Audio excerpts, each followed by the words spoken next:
run smoothly.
Honourable members, the Deputy Speaker.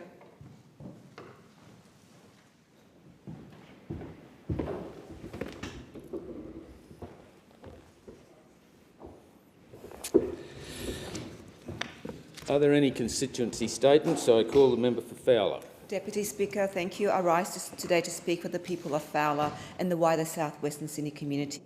We're increasingly feeling abandoned by this government's approach to healthcare. We hear the Labor government week after week boasting of a $6.1 billion record investment and strengthening Medicare. We hear about a universal card being the solution for all. But, Deputy Speaker, I invite the Prime Minister and the Health Minister to come to Cabramatta and Fowler, not just during election time. Come and walk into a local GP's waiting room in Liverpool or Fairfield, because the reality here is vastly different from the rosy picture painted in the Canberra bubble. The truth is, a gold card doesn't mean a golden ticket to treatment. Just last month, my constituent Lewis took a family member to Fairfield Hospital emergency with a broken ankle. They waited 6 long hours.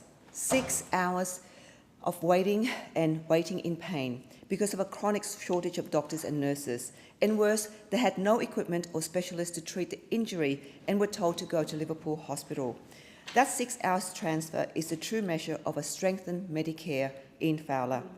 In Fowler, we face a silent crisis. Our heroic local general practitioners are retiring. No one is replacing them. Young doctors are not coming to south-west Sydney. Why should they? A GP can set up practice in affluent suburbs in the east and north, charge a high gap fee and work reasonable hours. Compare that to a GP in Fowler. Our community has a high proportion of refugees and migrants. We have high rates of chronic disease, complex mental health needs and language barriers. Our people cannot afford gap fees. They rely entirely on bulk billing. This government's incentives are a blunt instrument. They fail to recognise that a bulk billing consultation in a disadvantaged area like mine is often far more complex and time-consuming. The promised urgent care clinics are a band-aid. They may take pressure off an ED for a broken arm, but they do not manage diabetes or complex PTSD. They do not build the trust needed for vulnerable patients. Only a regular local GP does that. If we want to save universal health care, we must stop pretending that south-western Sydney is the same as the affluent east or north. I call on the government to introduce targeted geographic incentives for GPs operating in areas of high socioeconomic disadvantage. I'm asking for a Fowler loading, a specific targeted incentive that says to every bright young medical graduate, your skills are needed here. Your complex work would be valued and compensated. So please don't tell my community you're investing billions in their health while their local clinics are closing. Fund the doctor, not just the card, so my constituents can get the care that they deserve. Thank you, Deputy Speaker. I call the Minister for Education. Oh. Sorry. Thank you very much, I Deputy Speaker. Pardon, I call the Minister for Housing and Homelessness and Cities. Is that right? No? Well, which minister do you want? Well, my run sheet is all over the place. So. Minister for Education. Thanks very much, Deputy Speaker. 2025 has been a big year, and I want to thank the people of my electorate of Blaxland for putting their trust in me again. It's the privilege of my life to represent our community in this place. And can I take the opportunity to thank them for their support, and in particular the hundreds and hundreds of people who volunteered on my election campaign. thank you from the bottom of my heart.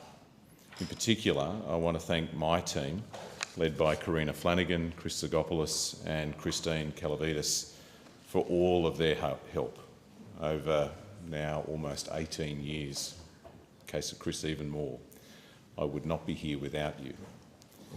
Mr Deputy Speaker, this has been a year of wins. We've fixed the funding of public schools, cutting student debt by 20%, and in my local community we've got Auburn Post Office back and reopened after 12 months of hard work.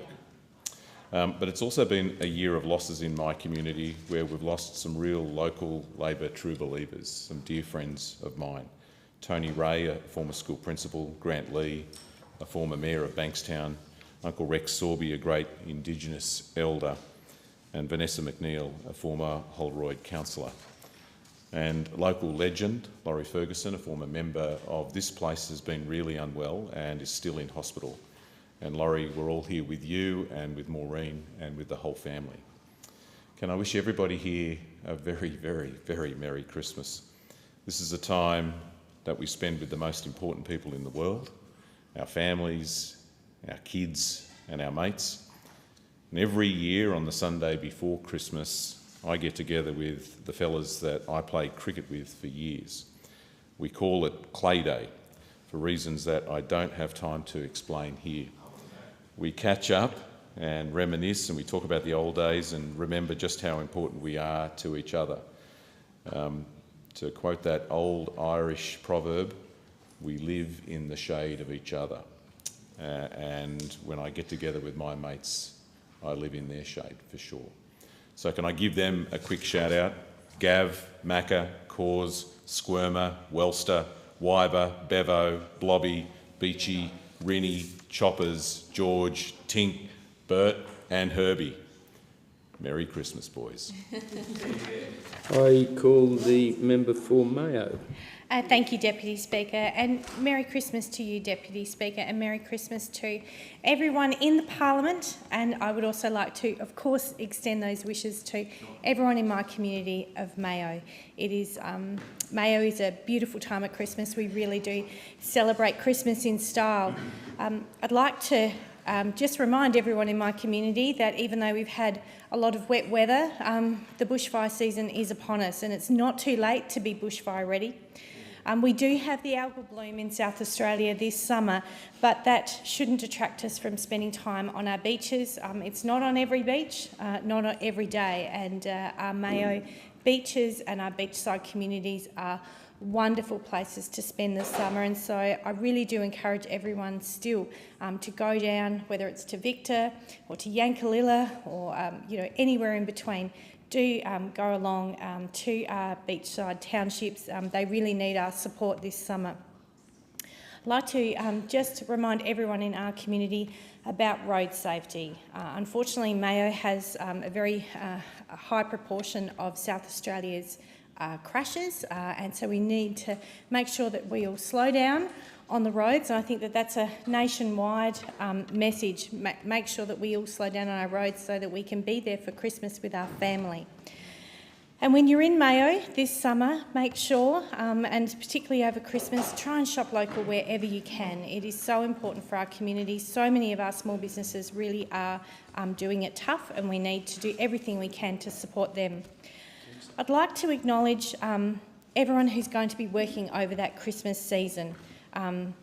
Our emergency workers, our nurses, our fireys, right the way across Christmas, even those, they never get acknowledged, but everyone who's in the service stations working on Christmas Day, thank you for what you do for the rest of us to make sure that our country keeps running.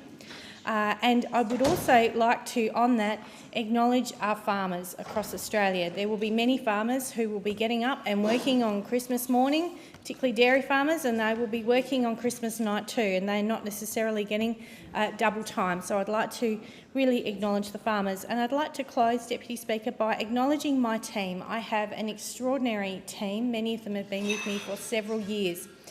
I like to think that all of us in here, we can sail across the water like ducks, like swans across the water, and that's simply because we all have an extraordinary team of staff that are doing the hard work, those legs pedalling very fast underneath us. So I'd really like to acknowledge my team, those who travelled to Canberra, those in my electorate office, and I wish everyone a very safe and Merry Christmas. I call the Minister for Housing, Homelessness and Cities. Thank you so much, Deputy Speaker. I absolutely love Christmas, and one of my favourite traditions is our annual Christmas drawing competition in Hotham.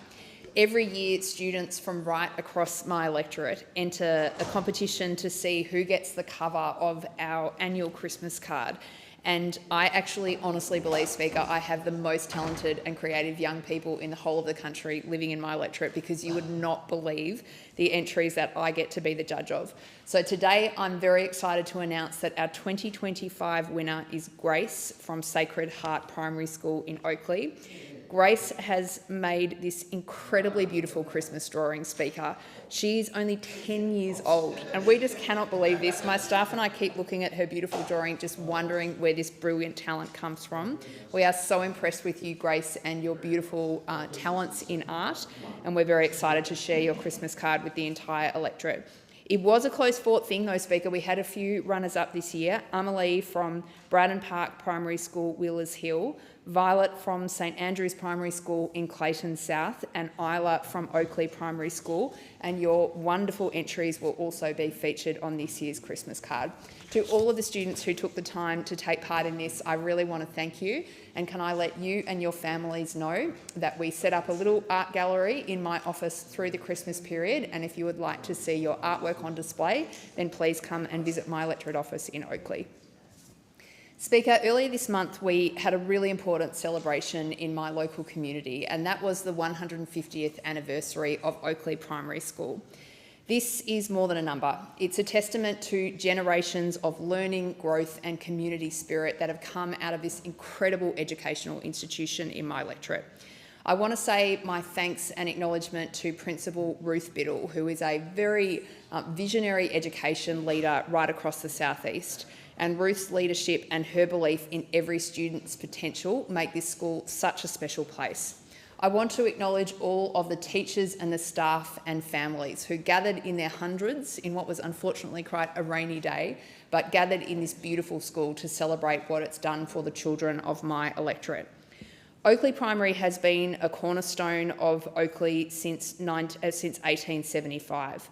And back then, it was really visionary locals that put this place really in place as a country primary school, Speaker. But of course, Melbourne grew up around it, and Oakley Primary has been really at the centre of everything critical that's happened to my local community over 150 years.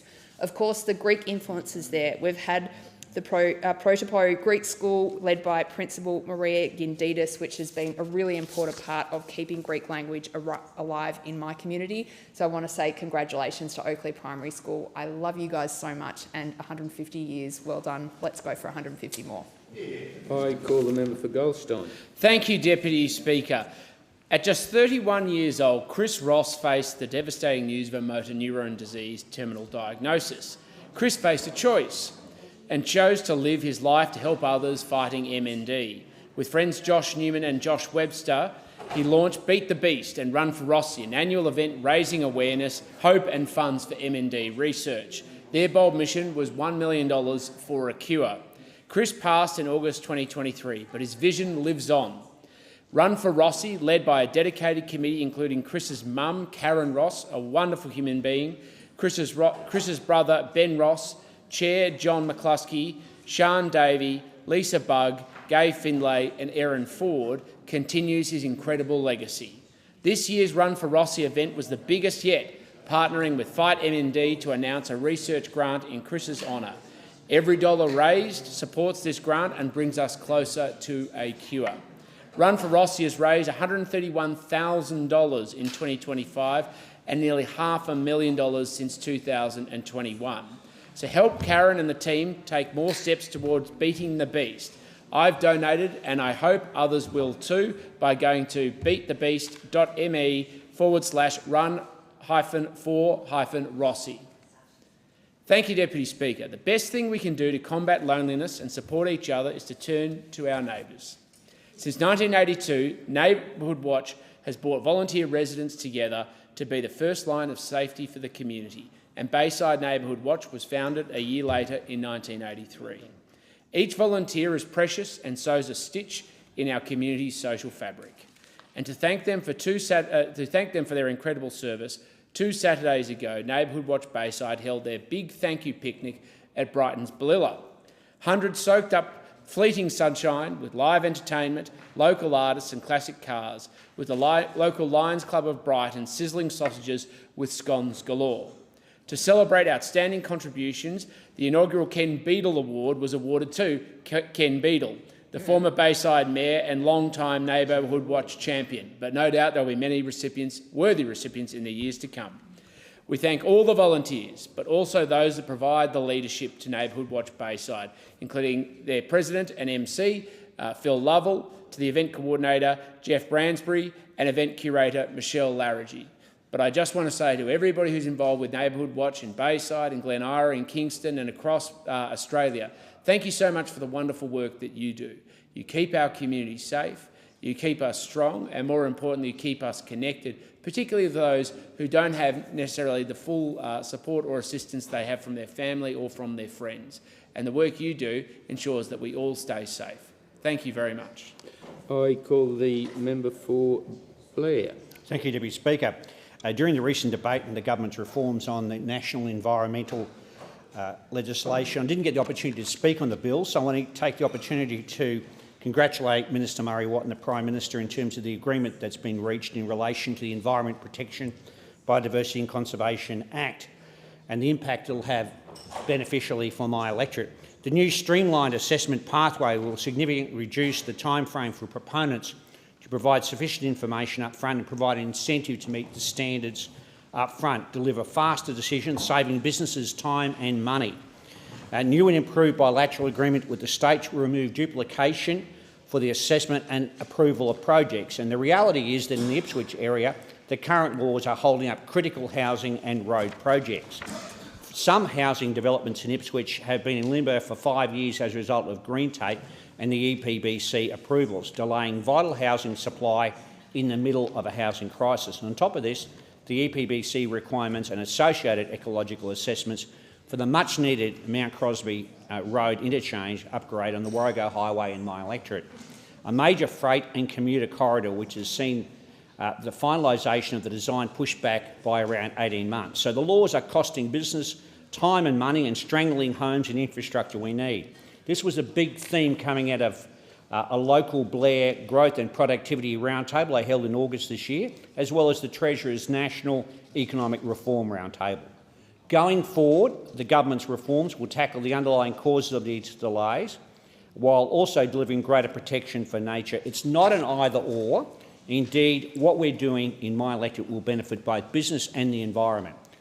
During the last election, I was proud to announce a $1.2 million commitment from Labor towards Goodness Enterprises Koala Rehabilitation and Education Centre at the Goodness Chua Conservation Parklands in Tivoli on the north side of Ipswich. This builds on our support for local environment groups and projects in Blair during the last term under the government's $76 million Saving Koala Fund. We've invested $3 million to the Urban Rivers and Catchment Program to improve habitat for species like platypus, the Queensland lungfish and the Bremer, Woogaroo and Brisbane catchments in the Ipswich region. So you don't have to choose between the environment and business. It's not a zero-sum game. We need to get this done to deliver for what the Australian people have voted us for here to do. Establish a national environmental protection agency, strengthen protection for native forests and create a $300 million forestry growth fund to support jobs. These reforms are good for the environment, they're good for jobs, they're good for certainty and good for industry. I am very pleased to hear the announcement today by the Prime Minister and Minister Murray Watt. This will be a win for the environment and for urgently needed housing in Ipswich and critical infrastructure and the national economy. I call the member for Latrobe. Thank you, Mr Deputy Speaker. I recently had the great privilege of joining the Kenyan Australian Community for Tarnet Nell organisation for the 3rd Cultural Fashion Show, and I've been to many of their events. This celebration was a true to the Kenyan and Kalenjin heritage and a fantastic display of culture, tradition, community spirit, and also done in an alcohol-free environment. I was deeply honoured to be joined by the elders of the Kenyan Australian community who bestowed upon me the ceremony elder's stick, and also I was very privileged they actually gave me a Kenyan name, Art Kalya, meaning man of peace in the Kalan language, and it was truly a great honour. I am very humbled by this gesture and thank the Chairman, Charles Ruti, Events Director Nikki Bolt and all the members of the Tanat Nell organisation for their warm welcome and hospitality. As always, it's a fantastic event. The event was much more than a fashion pageant. It was about confidence culture, character giving of our Kenyan Australian community, a platform to share their talents, their dreams and their identity with pride, which is precisely what they did. These events help our youth connect with their roots, understand their heritage and build resilience. Congratulations again, and thanks to Tanat Nell for 3 years of service to the Kenyan Australian community. Mr Deputy Speaker, also had the honour of attending the welcoming event for the Pacific Australian Emerging Leaders Summit, known as PALS. I acknowledge the Governor-General, Her Excellency the Honourable Sam Moslin, AC, the Pacific High Commissioners and the great work they do, Reverend Tim Costello, who's done an amazing job with the foundation of MICA, Matt Davis of MICA Australia and the delegates who attended this summit. This was a very powerful reminder that the Pacific is one family, well-being and interconnected. Our future is bound together by ocean that links us rather than divides us. For 4 years now, PALS has brought together emerging leaders from 16 Pacific nations and Australia. Many of these leaders are young people of faith and service already leading today and courage and commitment. And as I said to them, with the average age of the Pacific population of 50% being 23, they are not the future leaders or emerging leaders, they are the leaders of today. And their decisions to help shape issues such as climate resistance, economic development, security and social wellbeing is so important. The framework the Pacific we see offers a unifying vision of our flourishing Pacific grounded in tradition and relationships. And again, I acknowledge the great work of MICA Australia and Pacific Conference of Churches and DFAT officers for putting this event on. And again, I was greatly honoured to meet all these Pacific Island leaders and doing incredible work. Thank you, Mr Deputy Speaker. Honourable members, if I might just remind you all to keep your private conversations to a minimal level, that would be helpful. Thank you. I call the Assistant Minister for Mental Health and Suicide Prevention, Rural and Regional Health. Deputy Speaker, I'm proud to have secured an endometriosis and pelvic pain clinic for the Central Coast. The clinic will be located within the Central Coast Community Women's Health Centre in Wyoming and is due to open early in the new year. It will provide multidisciplinary care for endometriosis and pelvic pain, as well as providing support for women like me seeking support for perimenopause and menopause. Endometriosis affects at least 1 in 7 Australian women and can have a devastating impact on their daily lives, with pelvic pain being similarly debilitating. The Albanese government is rolling out 33 clinics across Australia, a key part of the government's landmark Women's Health package, investing almost $800 million in funding to deliver improved healthcare and access for women and girls. Through the Central Coast Community Women's Health Centre, local women and girls will have a place where they can access the specialist care they need close to home. Sarah Foster, CEO of the Central Coast Community Women's Health Centre, said, and I quote, "This investment builds on the strong foundation of care our team already provides and enables us to offer even more responsive, multidisciplinary, women-centred health services for women on the coast who experience disadvantage or barriers to care."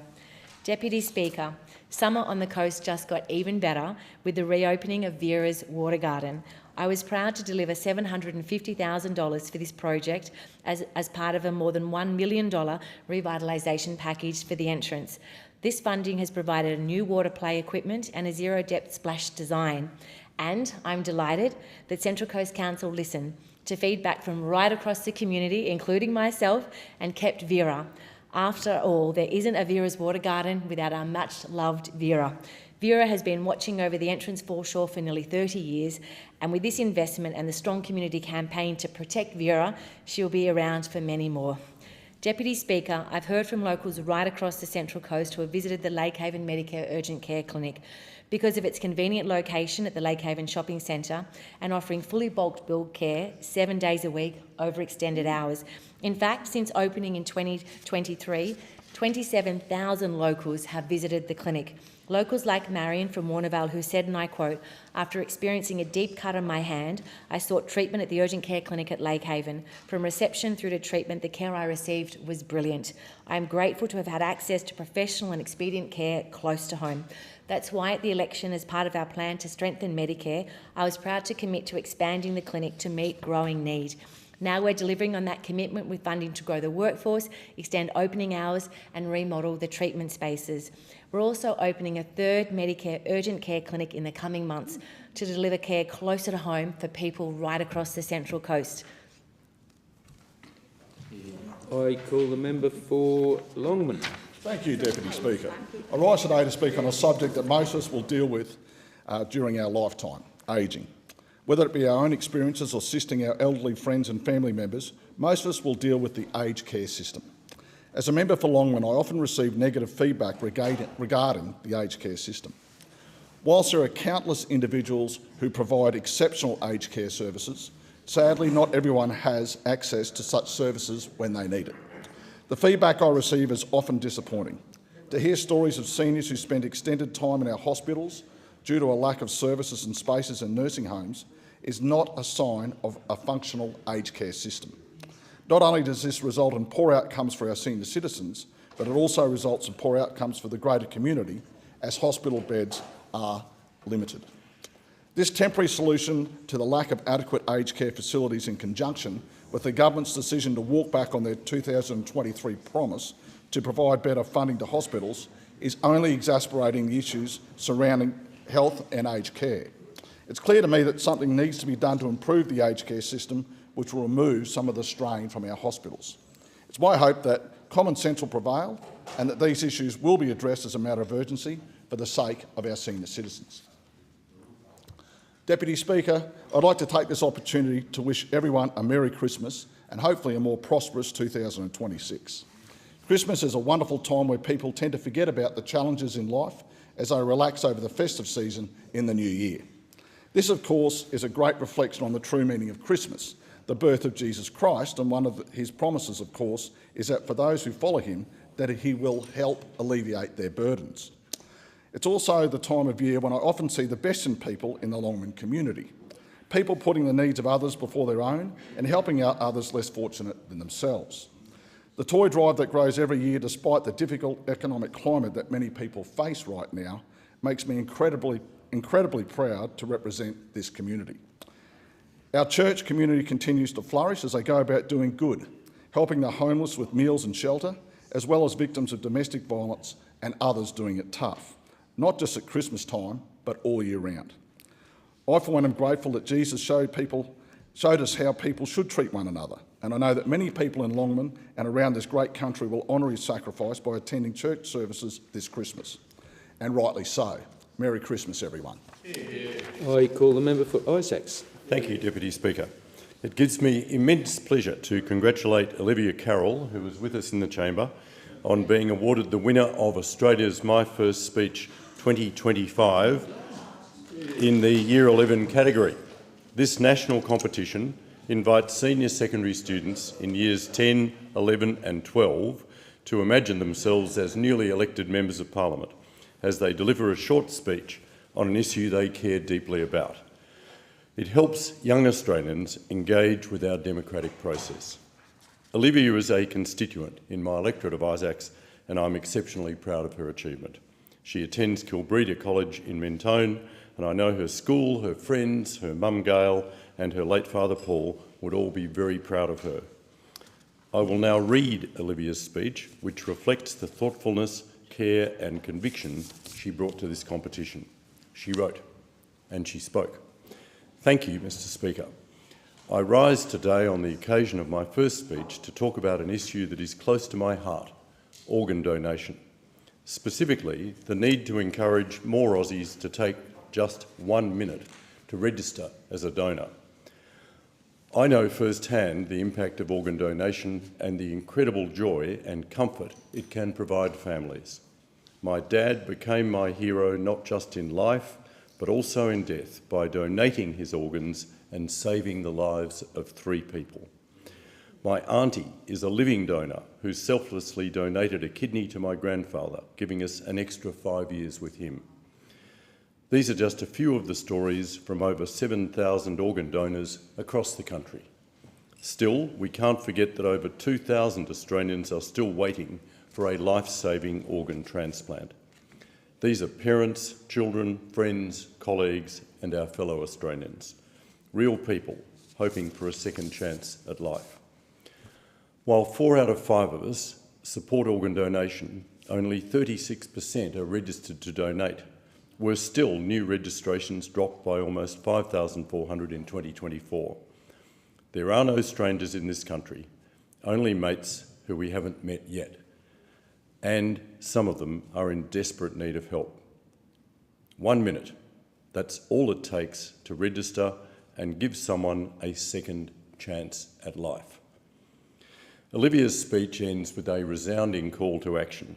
I thank Olivia for her contribution to this competition and the maturity and care she has shown in raising such an important issue. Her speech is a reminder of the strength and compassion we see in young people across our country. It's encouraging to see students engaging so thoughtfully with national issues and with the work of this Parliament. I again congratulate Olivia on this well-deserved achievement. I call the member for Monash. Deputy Speaker, Trevor Colvin was a lion of the Trafalgar community. Trevor was passionate about journalism and rose to serve with distinction at the Age newspaper. In 2023, Trevor relaunched a local paper that had fallen silent, the Traff District News. With every edition, he restored a voice to the town and provided a historical record for its generations to come.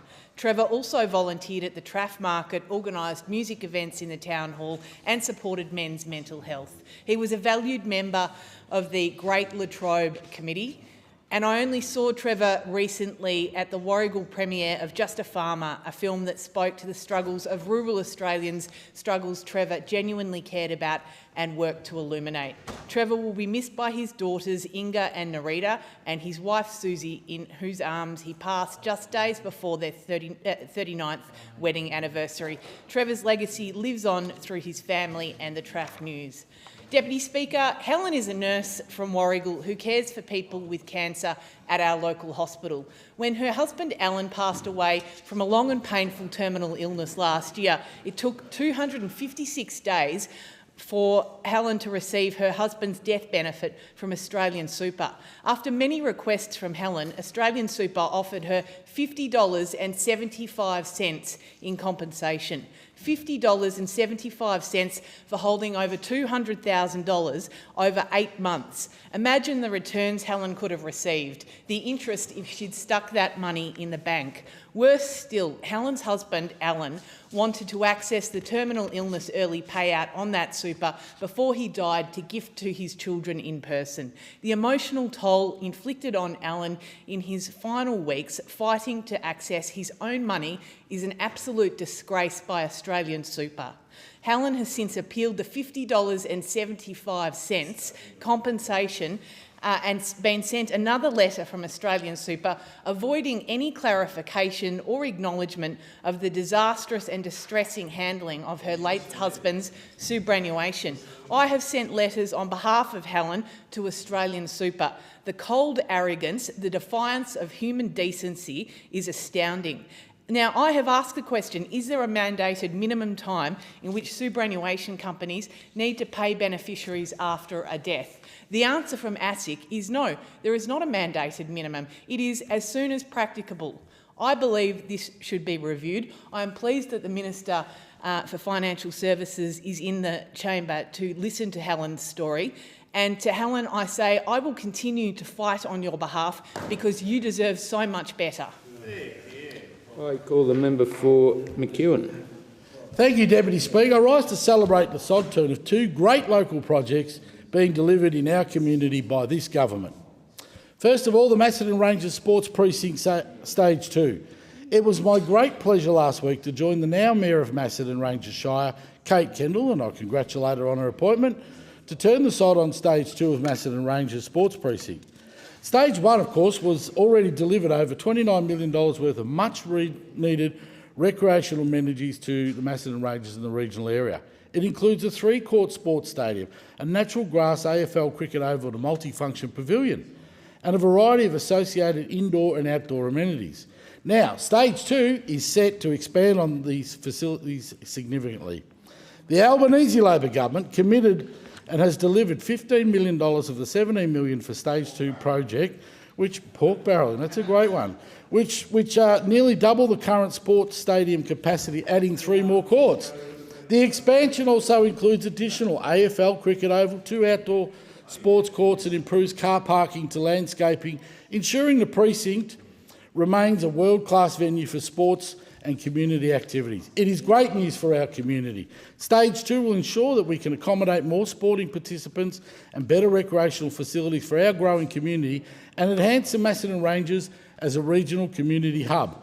We fought long and hard for this to get done because a generation of our kids missed out on sporting facilities because the former government for 10 years absolutely refused to fund this. In fact, they went to 3 elections not doing, but also telling the community through the member for colour-coded sports sheets in Senator McKenzie, put an application in, but it never happened. In fact, they couldn't even find the decency to help this generation of kids throughout this region. But under an Albanese Labor government, it's promise made, promise kept. Another great example, of course, is Yan Yean. Well, maybe we'll look forward to you actually getting one right one day, but we won't hold our breath. Also, we've also started work on Yan Yean Road Stage 2. Now, this has been a much-needed project that has been suffered with growing communities not having access to the infrastructure they need. Of course, we know those opposite proudly talk about how they only gave Victoria 7% of infrastructure funding throughout their 9 years, which meant our roads crumbled and things weren't done. But of course, when we get into government, we address that. We have helped fix that problem by giving Stage 2 the funding that it was necessary to get it done. This is a government that actually goes out and gets things done, and it's another one of our story where we can say a promise made is a promise kept, and the only way you get infrastructure into regional areas is not vote LNP. I call the member for Fisher. Thank you, Mr Deputy Speaker. Today I rise to pay tribute to the life and service of Brother William Thurman. Brother Bill, as he was known to all, passed away in Launceston on the 15th of November 2025 after a short illness. He was 82 years old. Brother Bill joined the De La Salle brothers on the 13th of January 1962 at the age of just 18. For more than 60 years he dedicated his life to faith, education and service. Brother Bill embodied the Lassallian charism, placing the dignity of every young person at the heart of his work. His vocation was not simply a profession, it was a calling with humility and unwavering commitment. I had the privilege of knowing Brother Bill during his time as my headmaster of St Bede's College in Mentone. He was a truly remarkable man. Brother Bill was a man of deep integrity and quiet strength, and he enjoyed the profound respect of both students and staff. His leadership was marked by fairness, compassion and a genuine concern for the well-being of every boy in his care. Those of us who knew him saw firsthand the way he inspired excellence, not only in academics, but sport, but most importantly in character. Brother Bill's passing is a great loss to the Lassallian family and to Catholic education in Australia. Yet his legacy endures in the countless lives he shaped and the values he championed. I and thousands of Australian men today are who we are in large part due to the influence of Brother William Thurman. Brother Bill impressed upon us the importance of our school motto, and it is something that I continue to try to live my life by. Per vias rectus, by right paths. On behalf of this House, I extend our deepest condolences to his fellow brothers, his family and the communities he served. May he rest in peace. Vale, Brother William Thurman. Mr Deputy Speaker, I also want to acknowledge the passing of Ian Levers, APM. Ian was a frontline officer, a union leader and a steadfast advocate for the Queensland Police Service. His leadership was marked by conviction and an unshakable commitment to those who wear our uniform. He brought that same passion to his role as Queensland's first cross-border commissioner, working to address the real challenges facing border communities and improving the lives of countless officers and their families. I also want to recognise the toll that service can take. As someone who works closely with mental health advocates in my own community, I know how important it is that we talk openly about men's mental health and support those who carry heavy burdens on behalf of others. To Ian's family, friends and the Queensland Police Service, I extend my sincere condolences on behalf of this place. His passing leaves a real void and he will be deeply missed. Vale, Ian Levers. I call the where am I up to here? It's Chisholm, the member for Chisholm. Thank you so much, Deputy Speaker. Last Friday evening, I was delighted to host my 4th Community Spirit and Leadership Award ceremony. Every year, I ask each principal from schools in the Chisholm electorate to nominate a student who best embodies the community spirit intent of this award. The event is all about giving recognition to the many young people who make a positive difference in our Chisholm community. It was so heartwarming to read the many reasons why students were nominated for the award. Students who display great kindness and compassion to their school peers, students with a passion for social justice, students who volunteer to support those in need, students who have a positive attitude to learning, and students who are fantastic role models for younger students and display great leadership skills. These are the 2025 award winners. From Ashburton Primary School, Kalinga Berg. From Ashwood High School, Leah Reid. From Ashwood School, Robbie Saab. From Avila College, Orla Hinya. From Brentwood Secondary College, Daniel Wojak. Burwood East Primary School, Isabella Yee. Camelot Rise Primary School, Tiara Grover. MIS College, Jamison Carter. Glen Iris Primary School, Alex Chen. Glen Waverley Primary School, Joshua Varney. Glen Waverley South Primary School, Raiden McAllister Meehan. Hartwell Primary School, Olivia Avram. Highville Secondary College, Alexia Bastos. Holly Family School, Lauren Bernardo. Hunting Tower School, Mimi Roberts. Lloyd Street Primary School, Matilda King. Malvern Valley Primary School, Paige Mills. Mount Waverley Primary School, Srilasya Kapara. Mount Waverley Secondary College, Catherine Farden. Park Hill Primary School, Sage Yu. Presbyterian Ladies College, Tanvi Nair. Sacre-Cœur, Gabrielle Noonan. Solway Primary School, Jensen McLean. St Cecilia's Primary School, Michaela Jass. St Justin's Parish Primary School, Talia Iazolino. St Mary's Primary School, Amalia Punch. St Rock's Primary School, Kimberly Cheng. St Scholastica's Primary School, Ellie Kavoris. Sindel South Primary School, Amia Madusadin. And Waverley Meadows Primary School, Kira Turns. Finally, I would like to thank the following people and organisations for their support in making the ceremony such a great success. The Principal of Avila College in Mount Waverley, Michelle Cotter, thanks for hosting the event. To the Cloud Concert Youth Orchestra for their string quartet, Alan, Carlos, James and David. To Waverley Enterprises for their catering, a great organisation that provides secure employment to people with disabilities in the area. Thank you. To my wonderful staff who work so hard with me for our community, and to my state colleague, John Malahi MP, the member for Glen Waverley, for his assistance as MC. Congratulations to everyone, and Merry Christmas, Deputy Speaker. Thank you. I call the member for McPherson. Thank you, Deputy Speaker. Over the past few weeks, I've had the privilege of engaging with a wide range of groups across our wonderful Southern Gold Coast community, each highlighting the strength, diversity and spirit that make our region so special. I recently had the pleasure of attending and presenting at one of the regular afternoon tea meetings hosted by the Gold Coast Retirees Incorporated. This association plays a vital role in keeping our retirees connected, informed and engaged, and I thank President Mark Morell for his commitment to this initiative. I was grateful for the opportunity to speak with members about the issues that matter most to them and to acknowledge the invaluable contribution that they make to our community. Another highlight this month was joining the 90th birthday celebrations at TriCare in Clear Island Waters. It was an absolute joy to celebrate with residents, including Imelda, Jill and Anne, who each turned 90 as they marked this incredible milestone. Moments like these remind us of the importance of community, connection and celebrating the lives and stories of those who helped shape the Gold Coast that we enjoy today. I also had the opportunity to host the Madrabar Chamber of Commerce for an afternoon of discussion and collaboration at my office. Our small businesses are the backbone of our local economy, and hearing directly from business owners about their challenges and their successes is essential in being able to best support them. Special thanks must go to President John Kennedy, his executive, and all members who attended and continue to advocate for the needs of small businesses across our community.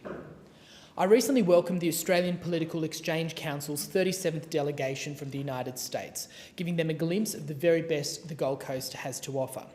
The delegation included state legislators, mayors, senior government officials and policy leaders from across the United States. It was an honour to showcase our community, to exchange ideas and to strengthen the ties between our two nations.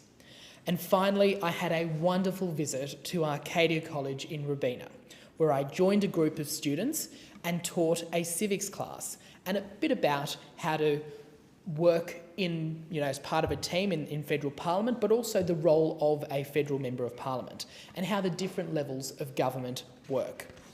Encouraging young people to participate in our democracy is something I'm deeply passionate about, and their curiosity and enthusiasm were truly inspiring. I'd like to also thank Arcadia's dedicated teaching staff who've been shepherding students through the lessons on government and civics. Each of these moments reflect what I love most about representing the Gold Coast, the opportunity to connect with people, to listen and to play a part in strengthening our community. Thank you to everyone I've met in recent months. You continue to inspire me and I'm proud to serve you. I call the Assistant Treasurer, Minister for Financial Services.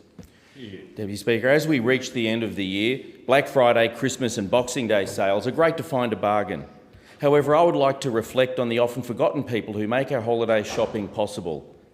Workers for Amazon are highly casualised, work long hours while their multinational employer reaps billions in profits. Amazon flex drivers earn under the minimum wage in many cases because there are no standards yet in place. And in addition, there are so many instances of individuals recounting stressful incidents at work due to inappropriate practices. Amazon has been resistant to unionisation efforts, but the union movement, particularly the SDA and the TWU, are campaigning for change and have been fighting hard for workers' rights since Amazon opened in Australia. The government passed laws that make it easier for unions to put in applications to put appropriate standards in place. Amazon may lead in technology and innovation, but its approach to worker involvement and worker voice lags. Worker voice is not only fair, it adds to productivity and should be embraced. This week is Make Amazon Pay Week. This is a call for the company to respect the rights of their workers and to engage fairly and transparently. And I back in those calls in this chamber. Deputy Speaker, it was a pleasure to attend this year's Federal Parliamentary Interfaith Breakfast with faith leaders from my community. This event is one of the most significant events on the parliamentary calendar, and I appreciate the opportunity to invite leaders from Fraser to Parliament. Faith groups are extremely important in my electorate. They are so often intertwined with multiculturalism, providing a place to celebrate and preserve culture, while also being involved so often with practical community services, supporting members of the community, particularly assisting new arrivals settling into Australia. I recognise that people of all faiths are facing challenges and that strong interfaith relationships are essential for encouraging constructive dialogue between political and religious and broader leaders within the community and helping to maintain unity among Australians. I thank representatives from faith groups who made the trek to Canberra, from the Quang Minh Temple, the Venerable Thich Phuoc Tan, from the Australian Light Foundation, Fatih and Aitan Yagi, from the Australian Bosnian Islamic Centre, Swad Ibizovic, from Our Lady of the Immaculate Conception and the Chin community, Father Lal Zin Thang and Jacob Thang, and from St. Ilya Macedonian Orthodox Church, Michael Pavlevsky. Our multicultural and multi-faith community is key to Australia's success, and I'm grateful to everyone from my community who attended this year's breakfast and more broadly across our community from all that you do day in, day out to make our community that much stronger. I call the member for Nichols. Thank you, Deputy Speaker. In the Nationals, we often talk about bringing common sense to Canberra, and I can tell you that this is needed more than ever. The Albanese government doesn't seem to get regional Australia, trying to get farmers to pay for biosecurity, trying to tax unrealised capital gains and superannuation accounts of farmers and small businesses, and threatening the viability of small pharmacies that are often the only frontline health service in regional towns. Now, those attempts all failed, but the backflips are continuing. In another win for common sense, the proposal to drop the default speed on unsigned country roads to 70 kilometres an hour has been dumped. This was a bad idea, created in Canberra without any understanding of how regional communities actually live, work and travel. It ignored the realities of regional life, long distances, freight, farm work, emergency services and families who simply can't afford to lose more time on the road. It was an idea so bad there was not only pushback from regional communities, regional members didn't want it either. And instead of wasting resources on silly ideas, the government must invest in money to repair and maintain our roads. Regional drivers are fed up with dodging potholes, repairing busted wheels and slowing down at roadworks only to see them washed out after a couple of months. The second backflip, another win for common sense, came with Labor abandoning its attempt to weaken the integrity of the Defence Honours and Awards appeals system. And I want to pay tribute to my colleague, the member for Gippsland, and a champion of veterans for leading the campaign against those changes. Veterans who contacted me were worried, frustrated and feeling overlooked.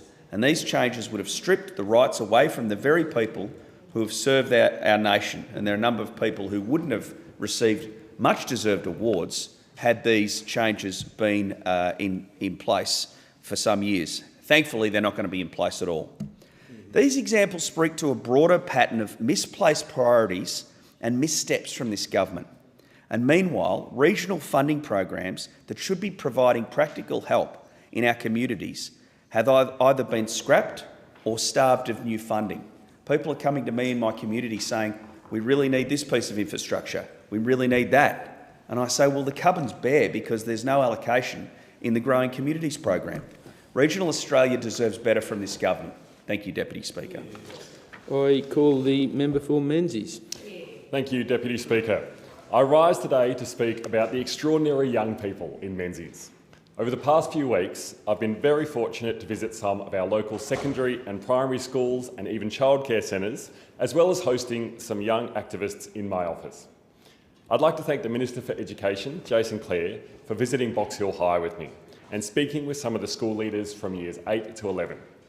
These young people had a particular interest in our under-16 social media ban and the implications of artificial intelligence. I was particularly impressed by how articulate and informed these students were and how nuanced their views were on these complex issues. I also had the privilege of hosting a youth roundtable in partnership with the Centre for Multicultural Youth and the Multicultural Youth Advocacy Network, together with my good friend, the member for Deakin. I would like to sincerely thank Carmel from the Centre for Multicultural Youth and Rana from the Multicultural Youth Advocacy Network for their commitment and tireless work in the multicultural youth space. Now, I'm sure, like a lot of my fellow parliamentarians, if I had to do a media appearance, I would anticipate some of the questions and prepare accordingly. But there is no preparing for the questions a group of Year 5s would throw at us. Some went right to the heart of why we are here, like, if you could change one thing about Australia, what would it be? Others went to how our democracy works. But I was also asked probing questions like, what is your favourite colour? What brand of microwave do you have? And can you share your salary with me? I even visited some of my youngest constituents at Creative Play Early Learning Centre in Bulleen with Minister for Early Childhood Education and Minister for Youth, Jess Walsh. I'd like to thank the Minister for coming out to Menzies to visit these young constituents. There, I met with the Director, Georgina, a passionate childhood educator who had been working in the industry for over 25 years.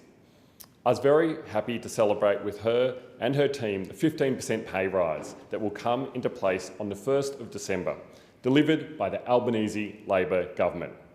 For too long, our early childhood educators have not been properly compensated, and it was wonderful to see them recognised for the essential and skilled work that they do. When we arrived at the childcare centre, we found a small whiteboard with some questions 3- and 4-year-olds had prepared beforehand. 2 that stood out were, how did you become an important person? And how do you grow more bones? I'd like to thank all the young people and children in Menzies for your engagement and curiosity. You are our future, and our future is in good hands. Thank you, Deputy Speaker. I call the member for Wide Bay. Thanks, Deputy Speaker. Queensland was doing it tough after breaking away from New South Wales in 1859, but everything changed in 1867 when prospector James Nash struck gold, 75 ounces of it, at Gympie in Queensland. The discovery kicked off a huge gold rush that turned the state's fortunes around and led to the founding of Gympie, the town that saved Queensland and therefore the state of origin. The Gympie Gold Rush Festival was created to celebrate this incredible history and the role of the gold rush and it played in shaping Queensland. From its first event in 1973 right through to 2020, the festival brought the community together. Locals, businesses, schools and community groups all chipped in to create a lively mix of entertainment and activities that honoured Gympie's colourful past and showed off just how vibrant the town is today. For me, the festival's also a little bit special. It was one of the first places I took Sharon, my wife, in 1989 on a date. So I've got a special place for the gold rush. Unfortunately, the festival came to a halt during COVID-19 pandemic and a lack of funding has stopped it from returning since. But the good news is there's a real buzz about town to bring back the Gympie Gold Rush Festival in 2026, just in time for Gympie's 160th birthday celebrations in 2027. A passionate group of volunteers headed up by my mate Mal Dodd to bring the festival back is forming and they're working hard. The plan is for a 2-week celebration in October 26, packed with sports, arts, entertainment and plenty of events that highlight the region's beauty and history, including a special Mary Valley Rattler Gold Rush train and finishing with the return of the iconic Mary Street Parade and community celebration. Just like the Gold Rush days, Gympie continues to attract people from all walks of life, drawn by the relaxed lifestyle, natural landscape and endless opportunities for outdoor adventure. Of course, putting on a festival like this takes funding and people power. I'll be working with the organisers to help with that so we can help bring this much-loved event back and celebrate heritage of the town that saved Queensland. So please consider #wait for Gold Rush. I call the member for Swan. Speaker, when Western Australia is strong, Australia is strong, but strength takes many forms. Sometimes strength is kindness. Sometimes strength is about listening, and sometimes calling for help takes strength. That spirit was on display when Federal Cabinet visited WA. There were many visits that happened, which was phenomenal.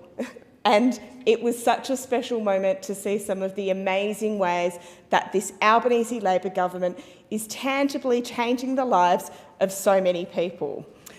One of the highlights was the Minister for the NDIS who visited an organisation called Healthy Strides in East Victoria Park, a success story in WA born from the vision of a woman called Dr. Dana Poole, who created a centre where kids with neurological conditions and other disabilities don't just access Australian leading therapy, in fact, world leading therapy.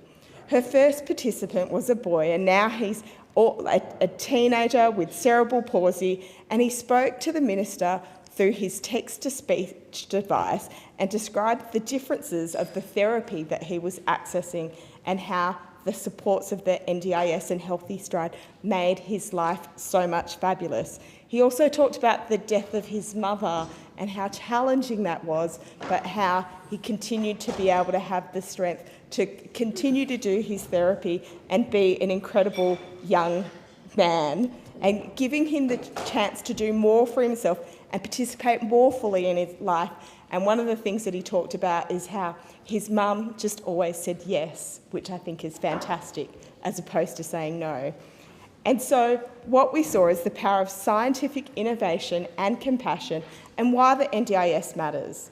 The Minister for Social Services, the Deputy Minister, and also the Assistant Treasurer for Finance joined me at Advocare in my electorate, the state's peak body for seniors, and we hosted a roundtable on financial abuse, an issue that is often hidden but has devastating impacts.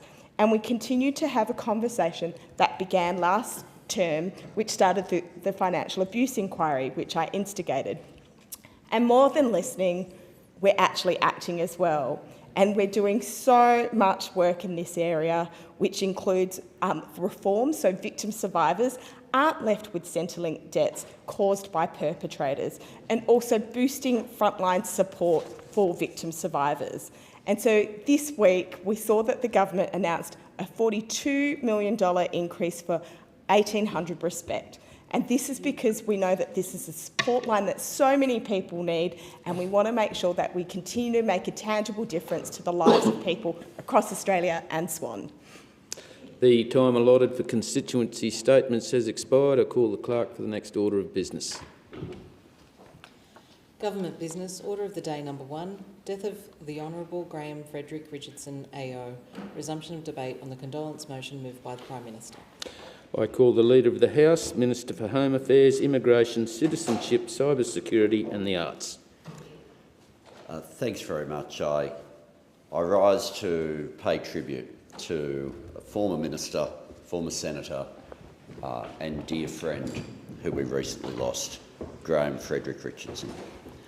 I use his full name as Frederick because Frederick was the name of his dad, and the experience of his father and the battles that happened within the Postal Workers Union formed a very significant part of Graham forming a view of the importance of winning, on the notion of how personal political fights can be, and effectively a big part of his formation and decision to be involved in the Labor Party.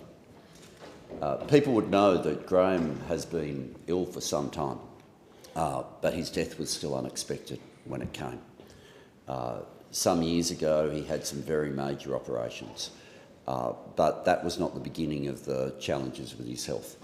At the age of 16, there was a very serious car accident and Graham had last rites twice. Both his parents died relatively young, and Graham was always in a rush and always had a sense that he might not always be around.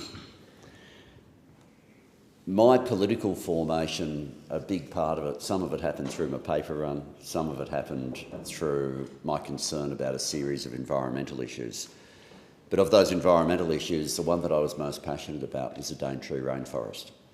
And I had posters of the Daintree in my bedroom. I was writing to the then Prime Minister, Bob Hawke, as a kid, still at school. And eventually, when I joined the Labor Party, at my first branch meeting, the person who followed me up the street after I left, thinking I might never go back to that again, was someone with a mullet, in jeans, black T-shirt, by the name of Morris Yemmer, who had just started working as speechwriter for Graham Richardson. I saw a series of issues I'd been passionate about being delivered by Graham. The Daintree rainforest and wet tropics. We all talk about the Daintree, but the World Heritage listing went across the whole wet tropics. And Don Henry from the Conservation Foundation used to refer to the meeting with Graham, where the environmental groups were explaining that they really wanted to save the Daintree and maybe add some of these other forests to it as well. And it was Graham who leant back and said, it's an easier campaign just to do the lot at the start. It was a controversial campaign. While the Daintree had its incredible significance of being that spot where rainforest and reef meet, you had some communities who were very angry of it, and it's sort of a lesson in the culture of protest that in that legendary visit where Graham was always willing to confront people he disagreed with, give them his view. He would often, in speeches, acknowledge that not everybody in the room voted Labor, but he believed they had a right to be wrong and he would defend that right. And when he turned up at Ravenshoe, it looked to the TV cameras like an absolute riot against him. People shouting, it had that apprehension of the possibility of violence.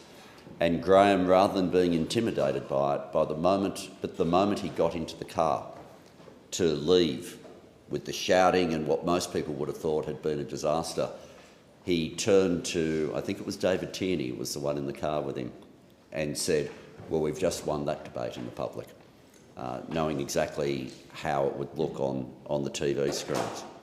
But it wasn't just the Daintree, the Lemantine Forest in Tasmania, the Southern Forests, the work with Kakadu with respect to Coronation Hill. These are all legacies that will outlive Graham and are still there now, and as he would say, would even outlive his memory. These are conservation decisions that are around forever. But of course, while that was the issue that had got me active in many ways when I first joined the Labor Party, and Graham was such a champion of it, the speeches at the New South Wales State Conference were something different. And most people have never been to a New South Wales Labor conference, but it is a gathering of more than 1,000 people in the Sydney Town Hall. The seats, to get a sense of it, are not facing the stage, they're facing each other. It is a conference designed for conflict. And there would be the champion of the left speeches would be given by John Faulkner, and he would say some terrible things about the group that I was part of. And we would always know, and in fact, from time to time, John Faulkner would conclude his speech by saying, and the next thing that will happen in this debate will be that Graham Richardson will follow me. I haven't seen the speaking list, but every time I've spoken in the last 10 years, Graham Richardson has followed me, and he would. We even had conferences when they would get boring, and when the conference got particularly boring, Graham and John would manufacture a fight just to keep the delegates interested and engaged.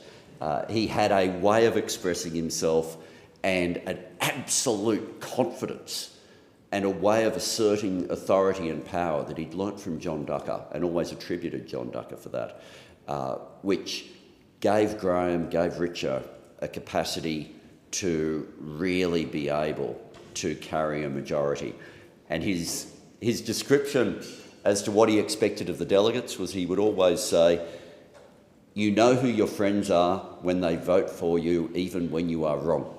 And there were a couple of occasions, including some resolutions, one in particular, which was fairly directly designed to stop someone from ever getting into the federal parliament, which the fact that that's wrong is that person's now Prime Minister of Australia. But Graham then, when he came back to the ministry in 1993, after the Keating victory, he became Health Minister, and I had the privilege of being able to be the most junior member of his staff.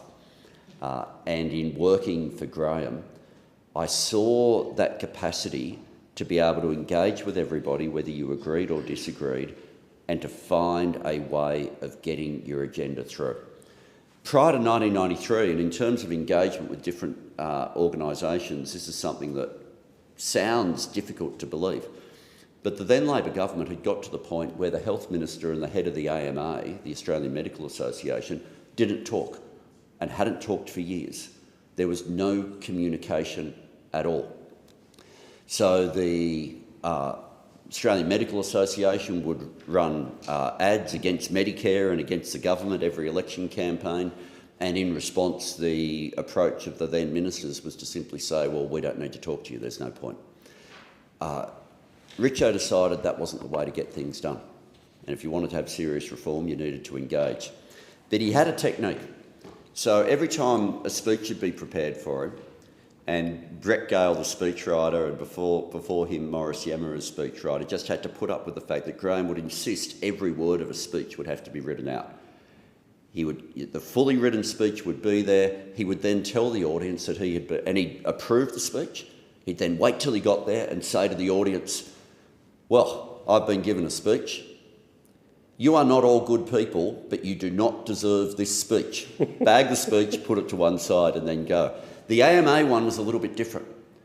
Every time Brett Gale wrote a version of the speech, Graham said to him, not tough enough. They were the biggest donor to the Liberal campaign. You need to go harder. It went through 4 or 5 revisions until it was a blistering attack that he was there as the first Labor minister to turn up to their conference in years. Graham then, having distributed the speech to the media, embargoed against delivery, then said his usual thing about he wasn't going to use the speech, but instead of bagging it, he said, there's a speech that I've prepared, you've got copies of it, you deserve it. But at some point, we need to start working together. One of us has to take the first step, and I'm taking that now. As a method of engagement, of just owning exactly where he disagreed with people, being crystal clear about it, not taking a backward step, but also saying, if we care about Australia, we have to find a way to work together, was something that was a real shift, and something that I have to say in an extraordinary way I really learnt from Graham. I was devastated the day it was announced that he was resigning. For ministerial staff or electorate staff as well, there is a real sense of what happens to me next on the days that the person you work for decides that they're leaving. Graham hit the phones and made sure that every single member of his staff was still going to be employed. Didn't have to do it, but continued to do that, and then also made sure some people on staff wanted books signed. One person asked for Machiavelli's The Prince to be signed, and I asked for a reference. Graham wrote me a reference. It said, reference for Anthony Stephen Burke. Tony is a mate, Graham Richardson. He assured me it was all I would ever need. After politics, Graham kept in touch with his staff. There were annual gatherings for some time, and once I got into Parliament, on your toughest days, the phone would ring, and it would be Graham. It'd be Graham taking you through how the different challenges and how he thought you might be able to find a way forward. Of course, the other time when Graham would always be on the phone, and sometimes you'd get him more than once a day, was whenever there was leadership instability, because Graham always had a view on what he thought the future of the party should be, and he was not backward in giving his views on that. Of course, he ended up post-politics with a wide variety of friendships, including on the other side of politics as well. Because of his work in recent years, I know that it's not just the Labor Party family that's grieving the loss of Graham, but it's also people around the chamber, and also in the press gallery, in particular his friends at Sky News. Graham had a knack of getting different groups of people together for lunches. Every group probably thought they were the inner circle. Because once he'd settled on a group, that'd be the group that would meet for the regular lunches. And he'd always be there. He'd choose the restaurant, he'd order the wine, and he would hold court and then listen and try to get his best sense as to where people were up to and where they were at. His dear friends, Leo Macleay and Peter Barron, were the inner circle. And it would have meant the world to Graham that at the moment that he passed, 2 of the people in the room there with him were Leo Macleay and Peter Barron. I've known Graham's family for almost as long as I've known Graham. And on my birthday, and you all know when my birthday was because I announced it to Parliament, But when it was my birthday, I got a message that night from Richo I got a message that night from Richo saying, we need to have lunch again. And the next day, he said who he was going to invite to the lunch, and of course it was the same group of us where he pretended that we were the only lunch group that would get together. My birthday was on the Tuesday, the message about having lunch was on the Wednesday, and on the Saturday my phone lit up with Graham Richardson. But it wasn't Graham on the phone, it was Amanda. And Amanda, it was only hours after they'd lost Graham, explained how suddenly everything had come on. And the day before, for the first time, even though Richo had, as I said, last rites back when he was 16 and had some terrible moments of health, acknowledged he was dying and had died in the very early hours of that morning. But Amanda said that Graham had always committed that he was going to, no matter how much pain, and he wasn't living comfortably, but he was determined to stay alive to see Darcy finish school. Yeah. Darcy finished his final exam the day before, and he was able to deliver on that commitment. The friendships of the people who were around the table at Graham's lunches will all continue. My personal friendship with Amanda, and I hope a growing friendship with Darcy, is something that I hope to carry for all of my life.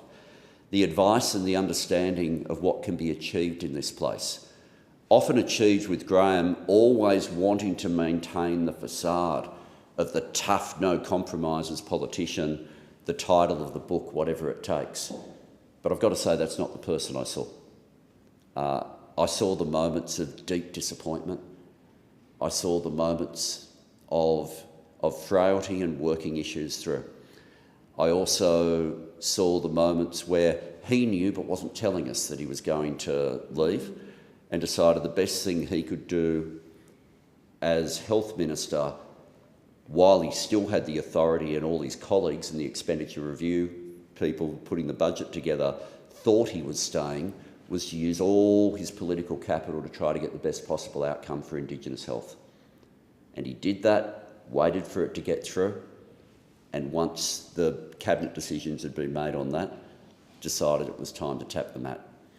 Australia's a better place because Graham Richardson decided to engage in politics, and the Labor Party has had a mentor who we have deeply valued, who has been a strong character, a tough character, and at times an uncompromising character.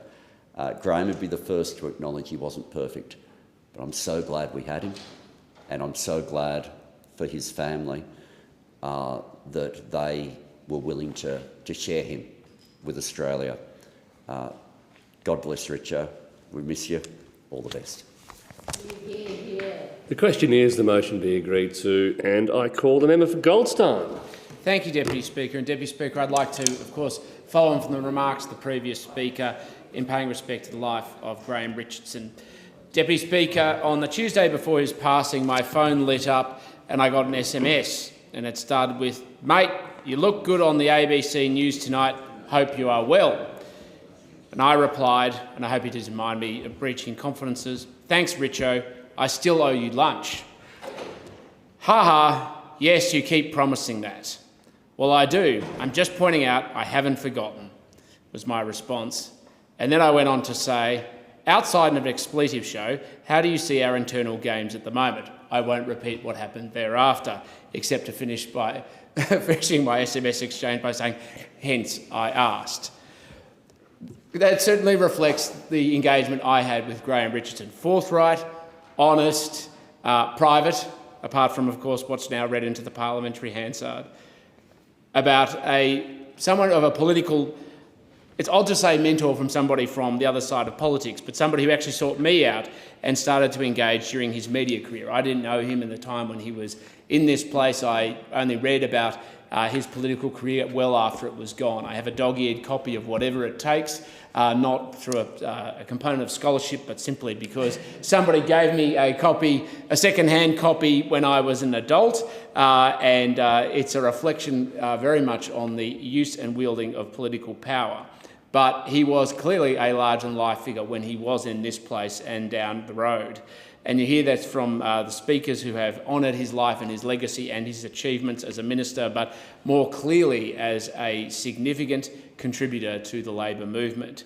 There's a certain fondness that I think we all must have when condolence motions are made from whatever side of politics, when you have a partisan who's held in such, I don't know whether it's rancour or esteem, or perhaps a mixture of both, by people on the same side of politics, that there's nonetheless an affection and warmth because at least they were in the fight together.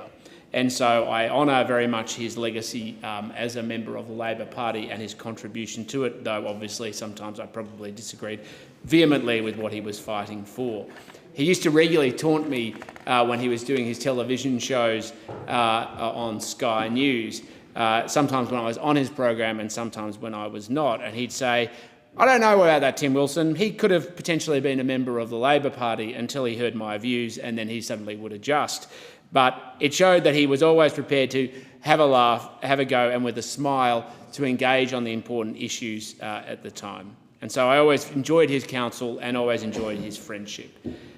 So the question is, Deputy Speaker, why did I owe him lunch? The reason I owed him lunch was because in the lead up to the 2022 election, we took a bet live on air about the result of that election. I lost the bet in more ways than one. But as a consequence, Order. A division has been called for in the House. The proceedings will now be suspended to enable honourable members to attend the division, and the proceedings will resume when the Chair of the Federation Chamber is resumed at the conclusion of the division or subsequent divisions.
The member for Goldstein in continuation.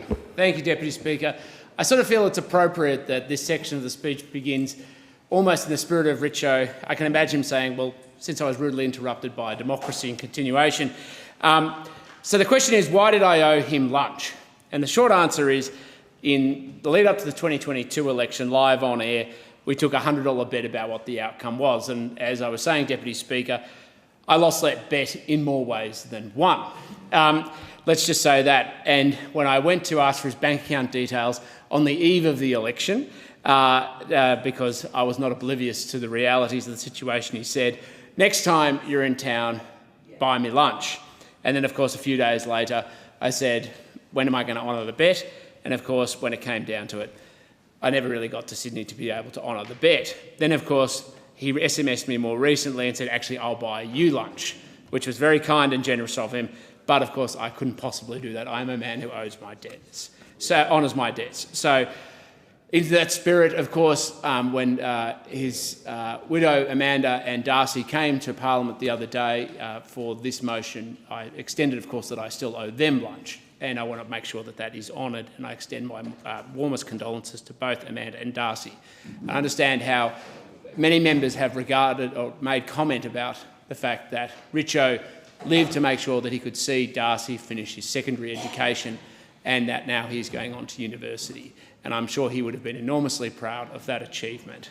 But whatever it is and whatever contributions Richo made to this world, and it was clearly a colourful life filled with rancour, contest and contribution, and, of course, warmth and friendship.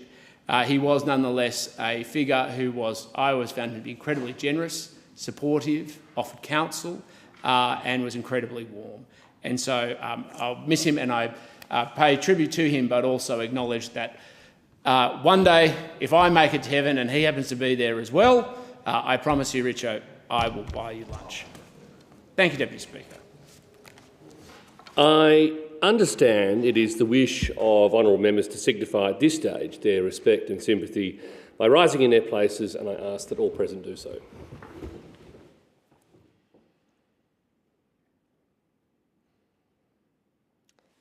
Thank the Federation Chamber. Call the member for Cunningham. Thank you, Deputy Speaker. I ask leave of the Federation Chamber to move that further proceedings be conducted in the House. Is leave granted? Is leave granted? Thank you. The member for Cunningham. I move that further proceedings be conducted in the House. Member for Casey. Thank you. The question is that further proceedings be conducted in the House. All of that opinion say aye. Against say no. I think the ayes have it. The ayes have it. I call the clerk.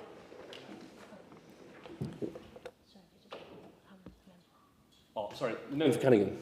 I move that the Federation Chamber do now adjourn. Thank you. Member for Casey.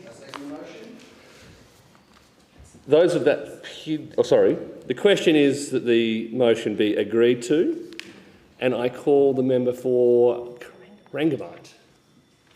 Thank you, Deputy Speaker. Summer is fast approaching. For most, it means time with friends, family and loved ones. Deputy Speaker, summer also gives us all an opportunity to reflect on the year that's been and the one that's coming. In May this year, the Albanese government returned to Canberra with a strengthened mandate, a mandate to continue to work to support Australians who are doing it tough, to keep building the infrastructure our communities deserve and to strengthen the services many people need. One of those services is Medicare. We've now made the biggest investment in the history of Medicare, $8.5 billion, to help ensure more Australians get bulk billed. So all they need is their Medicare card, not their credit card. We're also supporting GPs with incentives flowing to all practices that bulk bill every single patient. Working alongside our investment in bulk billing is our commitment to expand the Medicare Urgent Care Clinic network right across the nation. In my region, we have the Belmont Clinic, which continues to go from strength to strength. And soon, within weeks, Torquay will also be home to an urgent care clinic. This will mean less pressure on our emergency departments in Geelong and access to quality GP services across the busy upcoming holiday period. Urgent care close to home for people right across the Surf Coast. This has been worth fighting for. It'll be open extended hours 7 days a week. And Deputy Speaker, this work is changing lives, and so too is our infrastructure pipeline, particularly in my electorate of Corangamite. This year we hit milestones in some of the more transformative projects across Victoria, from Armstrong Creek Sports Centre to Surf Coast Aquatic and Health Centre, and Stage 2 of the Barwon Heads Road. We have some great projects now under construction. One of these projects will make a particularly positive impact for young people in Armstrong Creek, with work now underway to deliver a permanent headspace on the Surf Coast Highway. This new facility will be right near the new sports centre, the library, shopping centre, and easily accessible via public transport, with bus stops right next door. We know how important headspace is for young people right across the nation. Since coming to government in 2022, we've put a real focus on supporting Headspace to make sure young people get the supports they need to thrive and live fulfilling lives. We know that nearly half of young Australians are experiencing high levels of psychological distress, and that's why we're backing Headspace. It's also part of the reason why we're supporting sports clubs right across my electorate to build the infrastructure they need so that more young people, particularly women, can get involved in local sport. We know sport brings people together. It offers an opportunity for people, young and old, to rally around each other, to get through hard times and to have fun. But for that to work, sports clubs need infrastructure that's inclusive. So this summer we're kicking off works on female-friendly upgrades to Spring Creek Reserve in Torquay, with better change rooms so the footy and cricket clubs can better embrace the hundreds of young women keen to get involved in traditionally male sports. Our government has committed to deliver this upgrade. We've put in $700,000 to make this happen, and we're delivering, Deputy Speaker.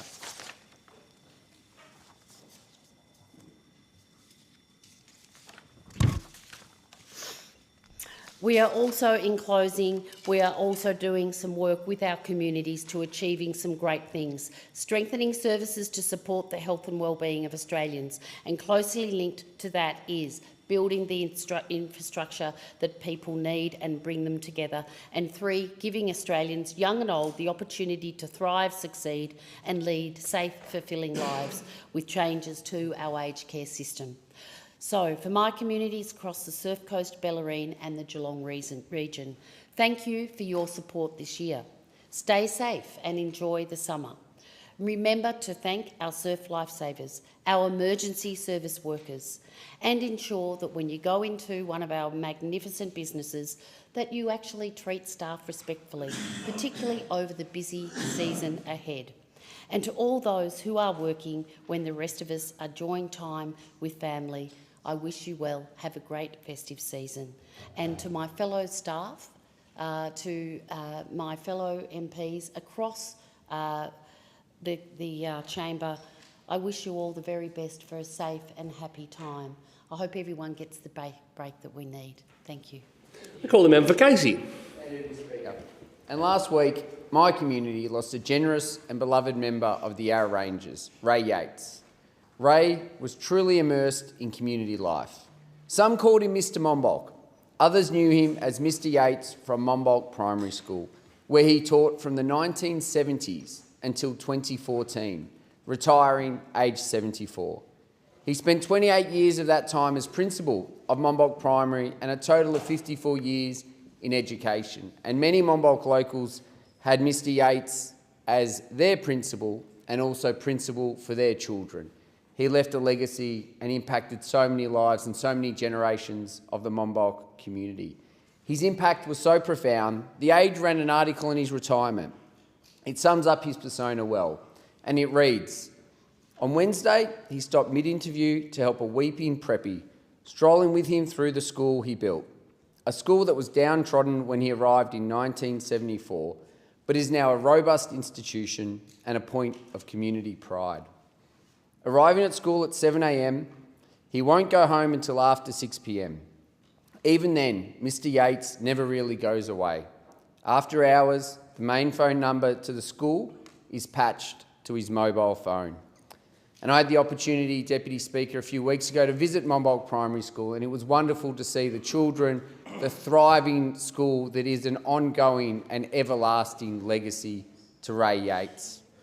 Ray also served as Shire Councillor for 21 years and as the Mayor of the Shire of Lilydale. He was a Justice of the Peace, a foundational member of the Monbulk and District Community Working Group, Secretary and Treasurer of the Sylvan Glades Retirement Village, and a long-standing trustee of the Yarra Ranges Regional Museum. He was instrumental in establishing Japara Community House, was closely associated with Monbulk RSL, and served as president of Monbulk Rotary. Ray envisaged that having a community bank in Monbulk would generate opportunities for the entire community. He joined in 2012, serving as director, and was instrumental in shaping the legacy of the bank, which gives back so generously to our community to this day. He was board member and CEO of the Dandenong Ranges Music Council from 2011 to 2025, and also supported the Kilsyth Youth Club, supported preschools and assisted local sporting clubs. Ray was a true champion of our community. He wasn't just a member of our towns, he was an architect of community life as we know it. His devoted public service touched every layer of community life. His legacy will live on in every organisation that he touched and the strength that he left them in, the connections that he helped forge and the countless lives that he improved. And I was fortunate, Deputy Speaker, to get to know Ray over the last 3.5 years as the member for Casey. And Ray was a great source of advice, and you could see that pride he had in the community. And I remember a speech that he delivered on Australia Day, at an Australia Day breakfast in Monbulk, talking about opportunity and what it means to be Australian. And you could see that principle come out in him and the lessons that he taught us all that day. Ray gave back so much to our community, and I want to extend my condolences to Ray's wife, Catherine, his family, friends and loved ones, and all those in our community who were privileged to know him. On Monday, we will gather to celebrate, to mourn and pay tribute to Ray Yates. And thank you, Ray, for making our community a better place. Rest in peace. And as we hit the final sitting day, I want to wish everyone a Merry Christmas and a Happy New Year here in Parliament and in my community of Casey. I want to say to those CFA volunteers, stay safe this summer. There is dangers, but we know you're well trained and you're well prepared. I want to thank all the community groups who have given so much to our community, particularly the food banks, who are going to be needed more than ever this summer. To our retail workers, our tourism workers, our agriculture workers who don't get a break over summer, I want to pay tribute to you. I hope everyone does get a chance to rest, recover, spend some time with their families. And I will finish by saying I love you to my beautiful wife, Rachel, on our 15th wedding anniversary. Poetic that I am up here in Parliament. I could not serve our community in Casey without her and her support, and I appreciate everything she's done for me and the community of Casey. That's got to be some runs on the board. I call the Assistant Minister for Citizenship, Customs and Multicultural Affairs. Happy wedding anniversary to the member for Casey. Thank you. I speak with a heavy heart to acknowledge a tragedy that has deeply affected my community. Fariba Hassanzada and her 6-year-old son Fazad lost their lives in the waters of the Dandenong Creek. Fariba, originally from Afghanistan, had been living in Australia for 10 years. She was a loving mother of 3, and when her little boy slipped into the creek, she did what any parent would instinctively do. She tried to save him. Her bravery in that moment was extraordinary.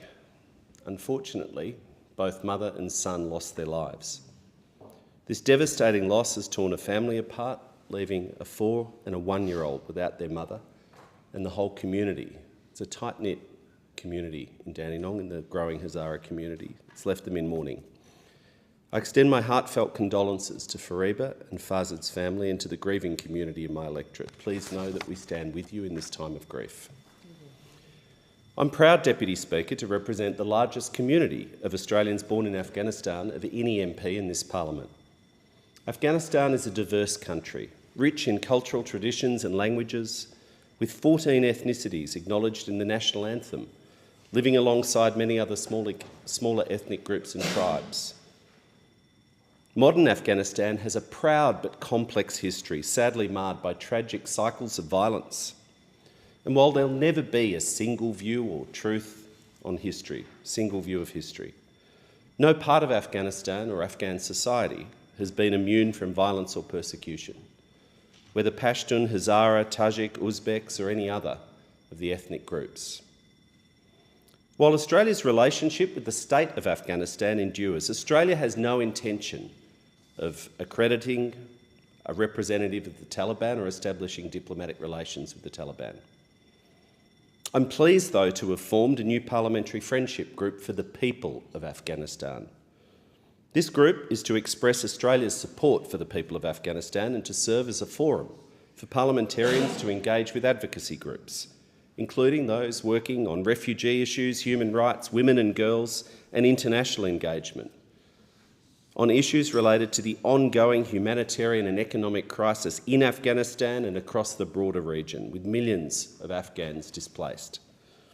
I'll write shortly to all members and senators inviting them to participate. Afghans have long been a part of Australian society, Deputy Speaker, with the Afghan Cameleers arriving from 1860 and helping to explore and develop inland Australia and build our nation. Now, while relatively small in numbers in Australia, subsequent waves of migration from Afghanistan have enriched our country, including people coming as skilled migrants, business migrants, students, and more recently as humanitarian migrants fleeing bloodshed and repression of the Taliban, again since 2021. The Taliban remains one of the world's most medieval regimes, utterly repressing the rights of women and girls against any reasonable or defensible view of human rights in the modern world. Since 2021, Australia has provided more than $260 million in humanitarian and basic needs assistance to Afghanistan, with a strong focus on women and girls.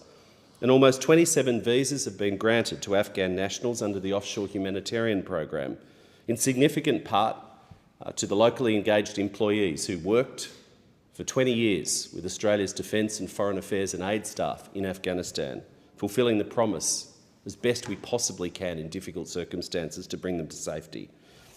It comes amidst in the year that we mark the 1 millionth humanitarian migrant that Australia's welcomed since World War II, a bipartisan endeavour over decades. Now, I will always stand up, speak up and work with all parts of my community. Like any responsible leader in Australia, I've never sought and never will seek to weaponise ethnic or religious divisions.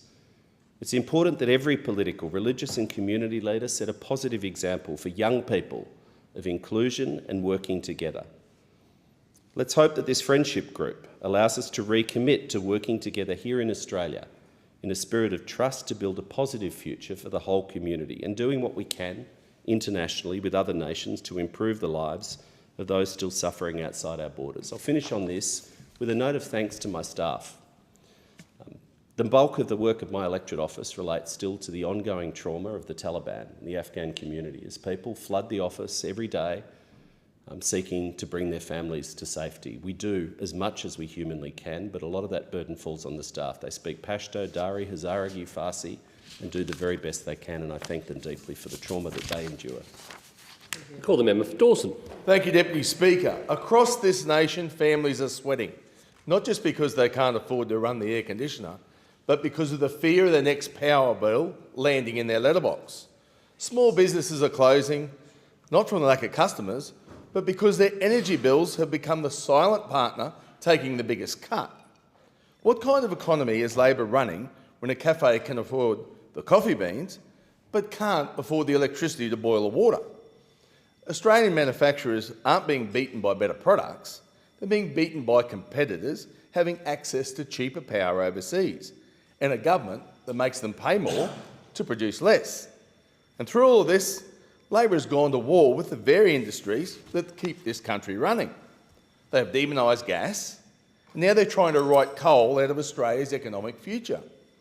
Deputy Speaker Padgett, is one of the most important industrial precincts in Australia, and it sits in my electorate of Dawson.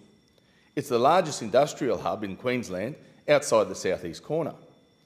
Every day in Paget, thousands of highly skilled workers design, build and manufacture the heavy machinery that keeps our mines operating, our exports moving and our national economy afloat. If Paget stops, the coal supply chain stops. If that stops, billions in export revenue completely disappear. It is the engine room of regional Queensland. And let's not forget our future industries. Hydrogen doesn't appear from thin air. Its production requires a lot of energy. Critical minerals don't refine themselves, and advanced manufacturing doesn't run on hope. They all rely on the energy backbone of coal and gas. Every engineer, every economist, every serious energy analysis knows this. The government knows it too, but they won't admit it. So I ask, why is Labor so eager to destroy the industries that pay for everything else? Deputy Speaker, the future of our economy will not come from weakening the industries that have made it strong. It will not come from strangling regional hubs like Paget or vilifying the people who keep the lights on. It will come from energy that is affordable and reliable, and that means gas, it means coal, and yes, it means nuclear. Now let's talk about gas, and I'll put this plainly. Australia does not have a gas shortage. This government has a vision shortage. We have the gas. What we don't have is the leadership to extract it. Eastern manufacturers are paying international prices for Australian gas. Households are paying energy bills shaped by export indexes, not national supply. By gaslighting the nation, the Albanese Labor government has turned rhetoric into reality. The East Coast faces looming blackouts due to intermittent supply shortfalls and surging costs. We need a coordinated national gas infrastructure strategy, a shovel-ready blueprint that treats gas as a strategic capability and an economic enabler, not an afterthought. Deputy Speaker, Australians have been let down by this government. They were promised cheaper power.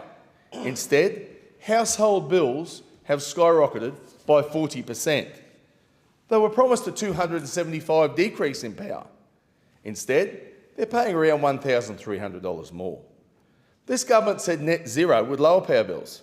Instead, it has pushed them through the roof and delivered no meaningful emissions progress, none at all. Emissions today are exactly the same as when the Coalition left office. So after 3 years of slogans, nothing has changed, except power bills going through the roof. This government loves to hurl insults at anyone who questions their failing policies. But every general knows where the flak is the thickest, you're right over the target. And we know we are on target with the Coalition's cheaper, better and fairer energy plan. The question is no longer whether Labor's plan is working. The question is, will the government admit the truth before it's too late? And Deputy Speaker, I would like to acknowledge Mr Carl Walker, who's in the gallery today. Carl is a friend of mine and the chairman of the Bowen Gumloo Growers Association. He's been the chairman for quite some time, so we would really like to thank you for everything that you've done, not just for the Bowen Gumloo growers, but also for agriculture within Australia. You're outstanding. I call the member for Petrie. The Labor government is delivering real change for Australians. Not abstract promises, not slogans, but concrete action that is actually directly improving the lives of locals in my community. For too long, young Australians have felt like the system has been stacked against them.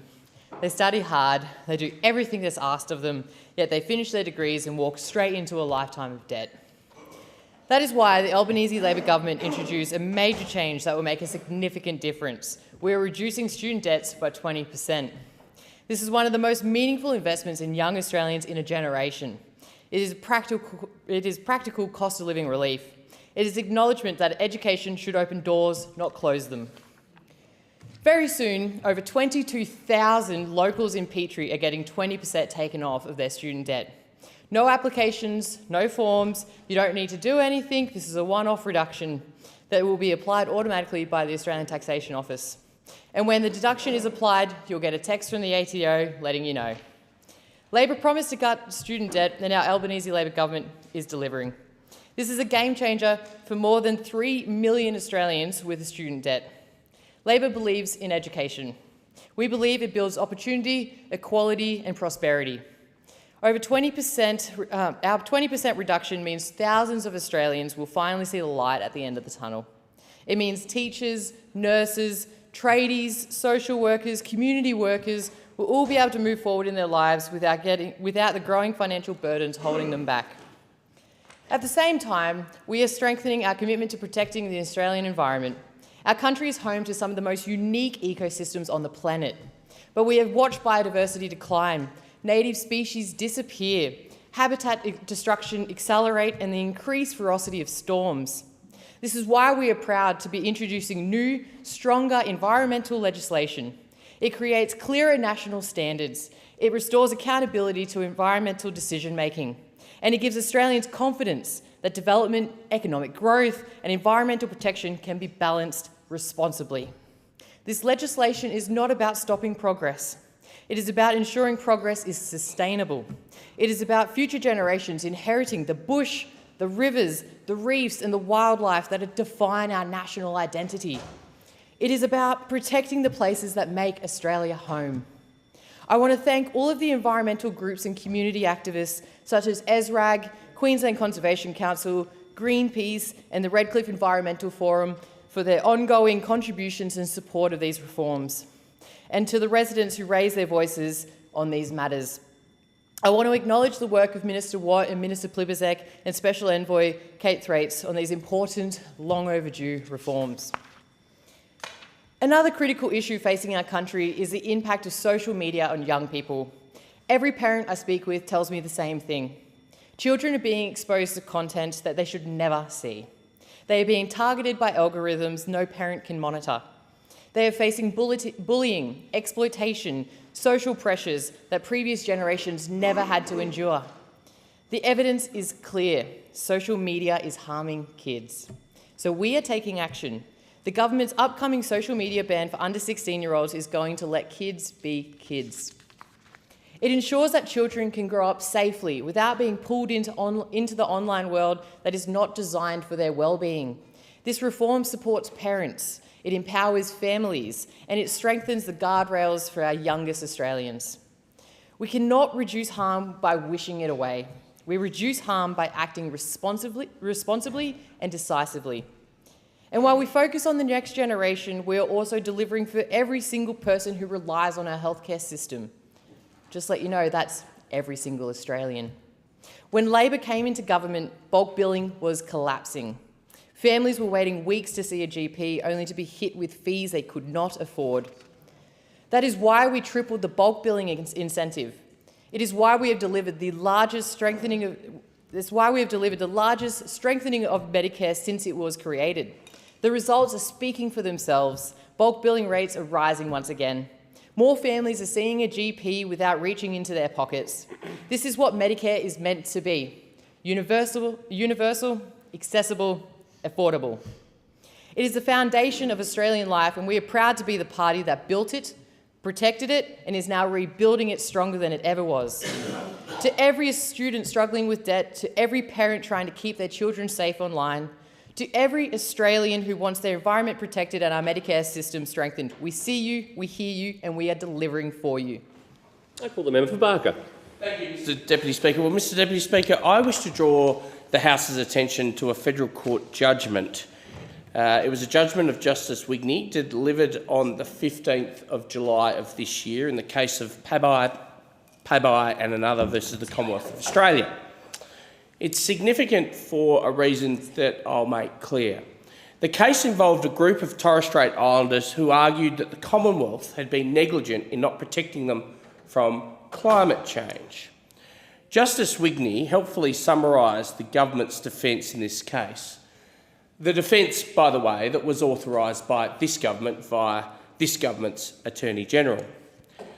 Justice Wigney says the Commonwealth, on the other hand, submitted that it had no control over the risks of harm to Torres Strait Islanders from the impacts of climate change. It is not a problem over which Australia alone has any significant control. Australia's targets alone are unlikely to have any impact on climate change or the risks posed by its impacts.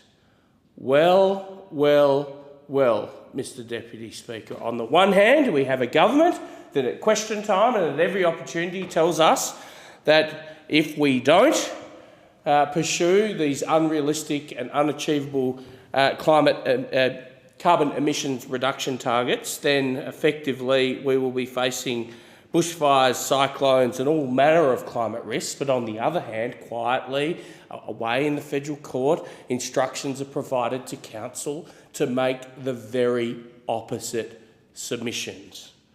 And I repeat, the Commonwealth, on the other hand, submitted, in a court no less, the Federal Court of Australia, that it had no control over risk to harm to Torres Strait Islanders. This is a government, Mr Deputy Speaker, that believes deeply in the maxim of do as we say, not as we do.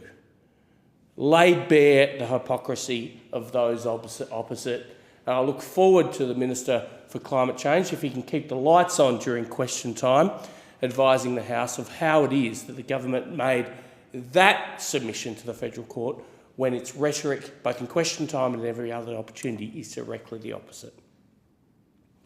Mr Deputy Speaker, I rise to draw the attention of the House, courtesy of a whistleblower in my electorate, of a proposed wind farm in Callira in the southeast of South Australia, and to highlight what I think are some true costs. The proposal would see 80 to 100 turbines of between 5 and 7 megawatts rolled out across an 18,000 hectare patch.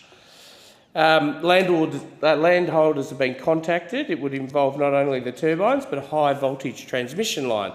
Problem is, Mr Deputy Speaker, the high voltage transmission line doesn't exist. It would require a new 300-kilometre double circuit 275 kVI line from Mount Gambier to Tailem Bend, effectively. Now, Electronet previously at stage 1 of this proposal, which is Southeast Stage 2, has built Stage 1, which is Tunkillo to Tailem Bend, at a cost of $1.45 billion, meaning this project would run to $5 to $6 billion. So if constituents are wondering why the power bills are going up, well, these are the kind of projects that have to be paid for. I'm concerned in particular, Mr Deputy Speaker, there's no real rehabilitation bond required in these projects, unlike mining and gas projects. I'm concerned that the developer and ultimately the asset owner may not be liquid at the time that these turbines ultimately fall into disrepair. Others in this place have made clear that the cost per turbine for decommissioning in today's dollars range between anything between $250,000 and $1 million. Of course, we know of the risks. There's blade rot, blade shear, PFAS chemicals, lubricants. We hear this week in the place that asbestos is present in some of the wind farm breaks, etc. There have been concerns raised by Livestock SA, and I share those concerns. The bottom line, Mr Deputy Speaker, one I want to deliver directly to potential hosts of these assets. Firstly, insist on a rehabilitation bond. Secondly, get independent legal advice, and that doesn't mean speaking to the developer's lawyer. Do your homework. Demand guarantees around soil, water and livestock protection. This is your asset and you must take action to protect it. The question is that the motion be agreed to, so all of that opinions say aye. Aye. Those against say no. I think the ayes have it. The ayes have it, and the Federation Chamber stands adjourned until 12:30 p.m. on Tuesday, the 3rd of February 2026.